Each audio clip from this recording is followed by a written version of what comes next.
AP మద్యం కుంభకోణం కేసులో A4గా ఉన్న వైకాపా ఎంపీ మిథున్ రెడ్డికి విజయవాడ ఏసీబీ కోర్టు రిమాండ్ విధించింది. ఆగస్టు 1 వరకు రిమాండ్ విధిస్తూ ఆదేశాలు జారీ చేసింది.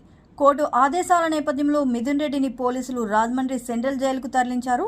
మిథున్ రెడ్డిని శనివారం అరెస్ట్ చేసిన సిట్ అధికారులు విజయవాడ కోర్టు ఎదుట హాజరుపరిచారు. అంతకుముందు సిట్ కార్యాలయం నుంచి విజయవాడ ప్రభుత్వ ఆసుపత్రికి తీసుకెళ్లారు.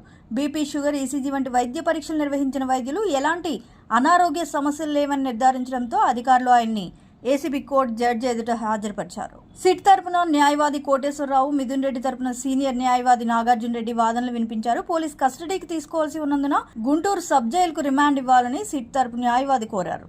మిథున్ రెడ్డి వై కేటగిరీ భద్రత కలిగిన ఎంపీ అని, రిమాండ్ విధిస్తే భద్రతా దృష్ట్యా నెల్లూరు జైల్లో ప్రత్యేక బ్యారక్ ఇవ్వాలని ఆయన తరపు న్యాయవాదులు పేర్కొన్నారు. మిథున్ రెడ్డి ప్యానెల్ స్పీకర్గా పనిచేశారని, ఆయన అరెస్టుపై స్పీకర్కు సమాచారం ఇవ్వలేదని కోర్టు దృష్టికి తెచ్చారు. ఇరువైపు వాదనలు విన్న న్యాయస్థానం ఆగస్టు 1 వరకు రిమాండ్ విధిస్తూ ఆదేశాలు జారీ చేసింది.